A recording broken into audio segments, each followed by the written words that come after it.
Asante. Leo tunakutana tena hapa kuzungumza jambo kubwa sana linalohusu nchi yetu ya Tanganyika. Ndugu zetu wamepandisha, ndugu zetu wasiopenda kuona Watanzania au Watanganyika wakiishi maisha mazuri, wakikabiliana na gharama za maisha. Wamepandisha tena bei ya mafuta usiku wa kuamkia leo. Bei hiyo wamepandisha, EULA wamepandisha bei usiku wa manane, usiku wa kuamkia leo.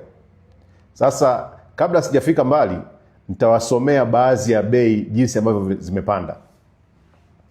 Kwa sasa Dar es Salaam lita moja ya petroli itauzwa shilingi 4,115.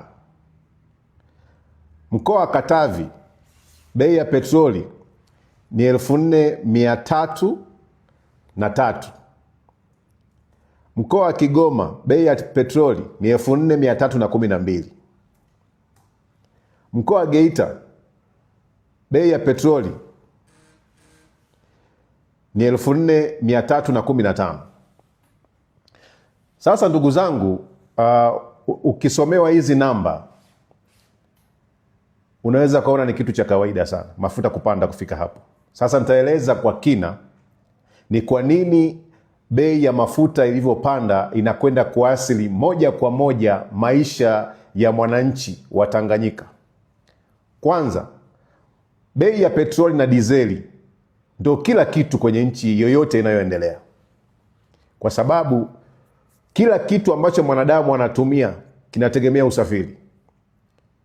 Sehemu yoyote ambako ukienda sokoni kununua chumvi, kununua mbolea, kununua sukari, kununua unga, kununua mafuta ya taa ambayo naye pia amepanda bei. Sasa hivi mafuta ya taa ni shilingi 4,677. Haya mafuta ya taa ndio wananchi wengi wa vijijini ambao hawana umeme wanatumia mafuta ya taa. Na hata wenye umeme wengine wanatumia mafuta ya taa kwa matumizi maalum. Sasa hivi mafuta ya taa ni 4,667. Hii ni serikali ya Tanganyika ambayo haina ridhaa ya wananchi. Sasa mafuta yakipanda, nauli zitapanda, bidhaa zitapanda, kwa sababu mkulima atalima mazao yake shamba, wafanyabiashara wataenda kuchukua mafuta shamba, kuchukua mazao shamba. Wafanyabiashara wakienda kuchukua mazao shamba watatumia magari.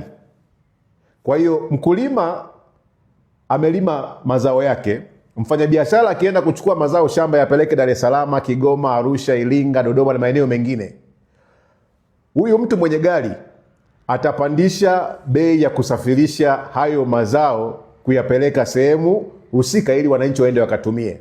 Kwa hiyo bei ya vyakula itapanda, bei ya mchele itapanda, bei ya unga itapanda, bei ya maharagwe itapanda, na kila kitu kitapanda. Mfugaji anayefuga ng'ombe kwa ajili ya biashara, wafanyabiashara watasafiri kwenda kuzifuata ng'ombe mikoa mbalimbali, watazisafirisha kuzipeleka mijini. Kwa hiyo bei ya ng'ombe itapanda, bei ya nyama ya ng'ombe itapanda. Kwa sababu gani? Mtu mwenye gari amepandisha bei ya usafirishaji. Kwa hiyo maisha yanazidi kuwa magumu, nauli zinapanda. Wakazi wengi wa Tanzania wanategemea watoke wafanye kazi ili wale, kibarua wa viwandani, bodaboda. Sasa hivi bodaboda lita moja ni shilingi Dar es Salaam 4,115. Ili aweke lita mbili ni 8,000. Akiweka lita tatu ni zaidi ya 12,000. Lita tatu zaidi ya 12,000. Kwa hiyo bei ya bodaboda itapanda, bei ya bajaji itapanda, bei ya daladala itapanda, bei ya basi itapanda. Na anayeasilika ni nani? Wanaoasilika ni wananchi wa kawaida, walipa kodi. Yani wale walipa kodi ndio wanaasilika na hizi bei mpya za mafuta. Kwa hiyo ndugu zangu, ukiona mafuta yanapanda, wamepandisha juzi tu, wakati nchi zingine zimefanya jitihada za kupunguza mafuta. Kwa mfano, msikilize Ruto. Ruto anazungumzia yeye amepunguza bei ya mafuta. Kenya hapa majirani zetu, msikilize Ruto. Mambo ya mafuta imepanda kila sehemu, lakini hapa Kenya tumepanga vizuri tuhakikishe ya kwamba ile bei ambayo ingeruka juu sana, tuhakikisha kwamba tunaifanyia moderation. Tumetoa pesa ya serikali bilioni 6.5 ya kufanya subsidy ya mafuta hapa Kenya. Tumerudisha chini ile mambo ya VAT kuhakikisha kwamba tuna moderate mambo ya mafuta hapa Kenya. Na hii hapa ni Zambia. Zambia wamepunguza bei ya mafuta, wamefuta kodi zote zilizopo kwenye lita za mafuta. Zambia wamefuta kodi, wanajali wananchi wao. Bei ya mafuta Australia kwa lita ni $1, na dola ya Australia ni tofauti na dola ya USA. Dola ya Australia, dola moja ya Australia ni sawasawa na 1840 ya Tanzania. Kwa hiyo Australia, lita moja ya petroli ni shilingi 1840. Tanzania, Dar es Salaam ni shilingi 4115. Kigoma ni zaidi ya 4000 na mikoa mingine yote zaidi ya 4000. Sasa nchi ambazo zinajali watu wao zimepunguza tozo kwenye lita moja ya mafuta. Tanzania, Tanganyika, lita moja ya mafuta ina kodi zaidi ya 18. Lita moja ya mafuta ina kodi zaidi ya 18. Kwa hiyo kwa Tanganyika peke yake, tukisema tupunguze kodi kwenye lita moja ya mafuta, kodi 8 peke yake, bei ya petroli itashuka, bei ya dizeli itashuka, bei ya mafuta ya taa itashuka tukipunguza kodi. Lakini hawana pesa, wameua watu, hawasaidiki, wamepeleka mzigo moja kwa moja kwa wananchi. Cha kusikitisha, Tanganyika na Zanzibar tumeungana, ni nchi moja. Leo bei ya mafuta Tanganyika ni zaidi ya 4000, bei ya mafuta Zanzibar ni shilingi 3500.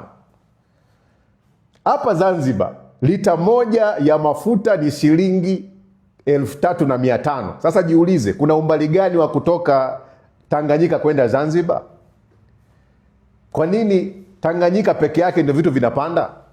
Tujiulize mimi na wewe, ni kwa nini Tanganyika peke yake bei ya mafuta inapanda? Hapa ni zaidi ya 4000, Zanzibar ni shilingi 3500. Kwa sababu gani? Ni kwa nini mafuta Tanganyika ni 4115 Dar es Salaam, mikoa mingine ni 4000 na zaidi, lakini Zanzibari bei ya mafuta ni shilingi 3500.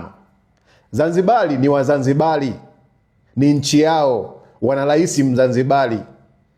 Wazanzibari wakamtoa rais ambaye hakuchaguliwa na wananchi kutoka Kizimkazi, amekuja Tanganyika, anapandisha bei za mafuta Tanganyika peke yake. Wazanzibari wanakula maisha.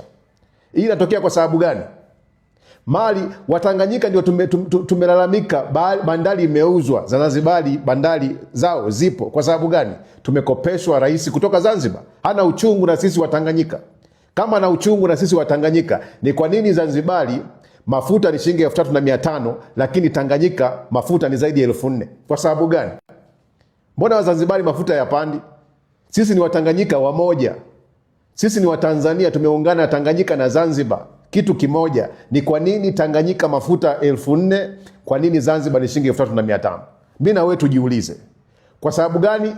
Huyu sio ndugu yetu, hana uchungu na Watanganyika, haisi maumivu yetu sisi, ndio maana ametuua, anatuteka, hana uchungu na sisi.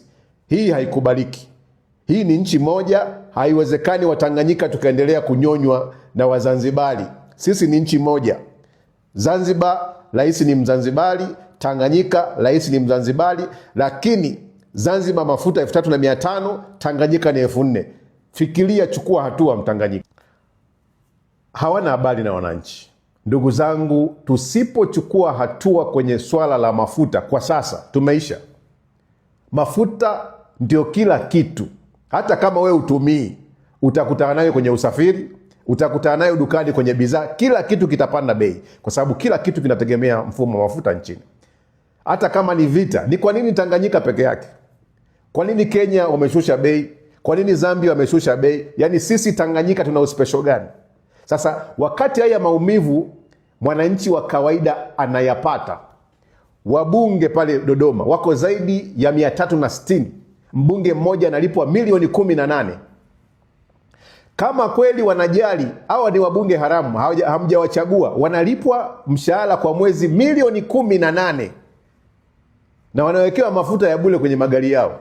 Sasa kama kweli wanawajali wananchi, wale vibaka pale Dodoma, kama kweli wanawajali wananchi, ni kwa nini wasipunguze mishahara yao, hizi gharama zifidie maisha ya wananchi?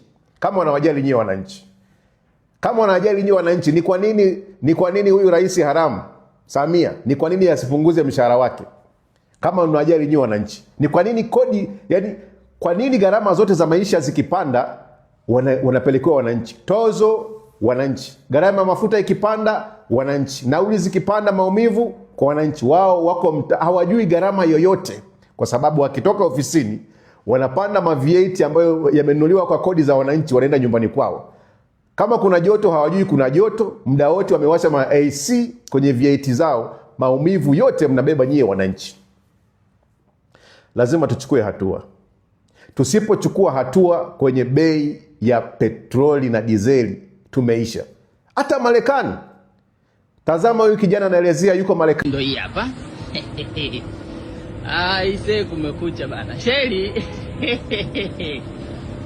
Bana sheli kama mnavyoona cash 4.19. Ukitumia cash utalipa dola 4.19. Ukitumia credit labda kadi au nini, hiyo ni regular, utalipa dola 4.33. Alafu kuna V-Power hapa hapo dola 5 ukitumia cash 0.03, ukitumia kadi ni dola 5.17. Hii ni kadi, sijui hiyo credit bana. Unajua credit na hisi ni kama wanajua wao, ila ndio hiyo bei, ndio hii hapo. Diesel utalipa dola 5.99, alafu ukitumia hiyo credit utalipa dola 6.13. Hizo ndo bei za mafuta hapa Marekani. Ni dola 4, dola 5, dola 5. Hakuna sehemu ambapo sisi dola ngapi hizo zimetajwa, dola 800, sisi dola 100 ngapi, dola 8,000 babu. Watu tungetembea, tungerudi bongo sasa. Oya, hao wanaotoa taarifa na warekebishaji wao makini bana, unajua wahakikishe kwamba taarifa inayotoka inakuwa ni ile yenyewe, unajua zipi. Amna hiyo. Bei ya mafuta Marekani hawauzi kwa lita, wanauza kwa lita 5. Lita 5 ni dola 4 mpaka dola 5. Dola moja kwa bei ya Tanzania ni 2600 kwa sasa.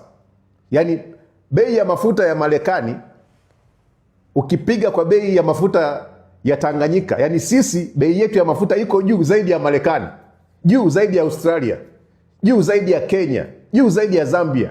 Sisi tuna uspesho gani wakati sisi ndio maskini wa mwisho? Yani Tanzania kuna uspesho gani wa kupandisha mafuta kiasi hicho? Kwa sababu gani hamkuchukua hatua? Kenya juzi mafuta yalipanda, wananchi waliingia barabarani kwenda kupinga bei ya mafuta. Ruto alipunguza bei ya mafuta. Ni kwa nini sisi? Wataendelea kutukata vichwa, wataendelea kututeka ili kutupa woga tukae kimya, wafanye wanachotaka. Bei ya mafuta imepanda, tunaelekea kuwa na ugumu wa maisha ambao wewe mwananchi wa kawaida hautakuwa na wakumuelezea. Kwa sababu gani? Una mtoto anasoma shule, kila siku asubuhi atakugongea, wamesema elimu bure, kila siku atakugongea mlango umpatie pesa ya shule, utaitoa wapi? Watoto wanatakiwa wale, watoto wanatakiwa nauli ya shule.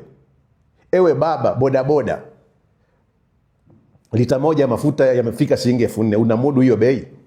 Bodaboda kwa siku anaendesha pikipiki yake zaidi ya kilomita 50 mpaka 70, mizunguko yake kwa siku, wakati mwingine mpaka 80. Mizunguko yake kwa siku peke yake. Mwingine wa kijijini wanatembea urefu mbali mrefu sana. Unaweza kumudu hiyo bei ya mafuta? Mwananchi unaweza kumudu hiyo bei ya nauli kwa sasa, kwa hali ya maisha ya sasa ulionayo? Wewe na familia yako mtaishi maisha mazuri, mtakula chakula mnachokitaka?